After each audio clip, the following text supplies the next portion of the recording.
ভুয়া জাতীয়তাবাদী, একটা ভণ্ড প্রতারক মুনাফিক মানুষের কাছে প্রতিশ্রুতি দিয়েছে সংস্কার বাস্তবায়ন করবে। এখন সে মুনাফিকি চরিত্র ধারণ করে জনগণের সাথে গাদ্দারি করছে। আমরা অতীতে অনেক গাদ্দারদেরকে শাস্তি দিয়েছি। ইনশাআল্লাহ বাংলার মাটিতে যদি গণভোট বাস্তবায়ন না হয়, সংস্কার বাস্তবায়ন না হয়, বাংলার মাটিতে এদের বিচার হবেই হবে ইনশাআল্লাহ। এই জমিন তোমাদের কাছে আমানত রেখে যাচ্ছে, এই জমিন তোমাদের রক্ষা করতে হবে। প্রিয় ভাইরা, আমরা এই আজকের যে সংগ্রাম, আজকের যে সমাবেশ, এটাতে কোনো চাঁদাবাজির টাকার জন্য আসি নাই, কোন সন্ত্রাস করার জন্য আসি নাই, কোন দখলবাজি করার জন্য আসি নাই। আমরা আল্লাহ, তার রাসূল সাল্লাল্লাহু আলাইহি ওয়াসাল্লাম এবং 47-এ যারা শহীদ হয়েছিলেন, 71-এ যারা শহীদ হয়েছিলেন, 24-এ যারা শহীদ হয়েছিলেন, তাদের আকাঙ্ক্ষা বাস্তবায়ন করার জন্য এসেছি। তাদের আকাঙ্ক্ষা ছিল বাংলাদেশে সংস্কার বাস্তবায়ন হবে, একজন প্রধানমন্ত্রী দীর্ঘদিন ক্ষমতার মসনদে থেকে ফ্যাসিবাদী হওয়ার যে তার খায়েশ, সেটা বাংলার জনগণ রুখে দিয়ে নতুন বাংলাদেশ গঠন করবে।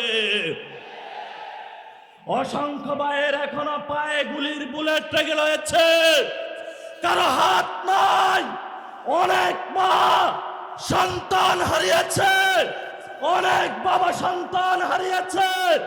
রাজশাহীর অলি গলিতে, মাঠে প্রান্তরে শহীদের রক্ত এখনো সাক্ষী দিচ্ছে বাংলার মানুষকে নির্যাতন করা হয়েছে। এই ইলেকশনে আমাদেরকে ভোট চুরি করা হয়েছে।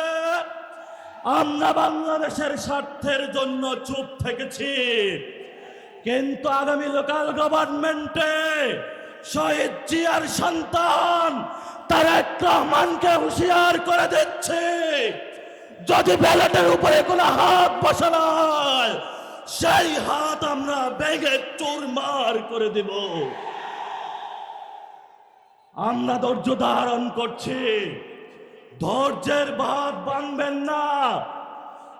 শেষ কথা যেটা, পশ্চিমবঙ্গে গেরুয়া পতাকা এসেছে,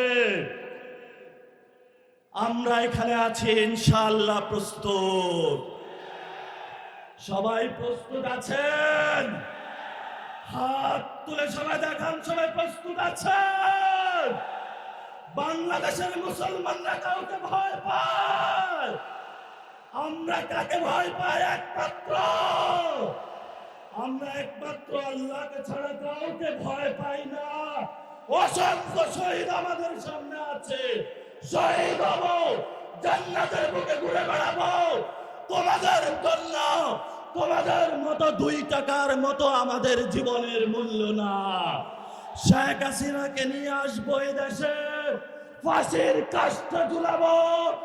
তারা যেভাবে দেলোয়ার হোসেন সাইদি থেকে শুরু করে অসংখ্য মানুষকে বাংলাতে ফাঁসির কাষ্ঠে ঝুলিয়েছিল, আমরাও তাদের বিচার করব ইনশাআল্লাহ। শেষ কথা যেটা, সীমান্তে হত্যা হয়, উনি বলে সবার আগে বাংলাদেশ, বলে জাতীয়তাবাদী, এটা ভুয়া জাতীয়তাবাদী। সীমান্তে হত্যা হবে, কোন জাতীয়তাবাদী বসে থাকবে, এমন জাতীয়তাবাদী বাংলাদেশে প্রয়োজন নাই। এই আমাদের রাজশাহীতে মাওলানা ভাসানী এখানে দাদার বয়সী অনেকে রয়েছেন, 90 বছর বয়সে বলেছিল আমার জলের অধিকার লাগবে, ভারত তুমি বড় রাষ্ট্র হতে পারো, কিন্তু পানির অধিকার আমি ছাড়বো না। আজকে ফারাক্কার ঐতিহাসিক দিবসে পানির অধিকার, সীমান্ত হত্যা বন্ধ, গণভোটের রায় বাস্তবায়ন, মানুষের বিদ্যুৎ গ্যাসের চাহিদা এবং শেখ হাসিনার বিচারের দাবিতে আপনারা যে ঐক্যবদ্ধ সংগ্রাম শুরু করেছেন, রাজপথে পার্লামেন্ট থেকে এখানে সংগ্রাম গড়িয়েছে, এই আজাদীর সংগ্রাম চলবে চলবে।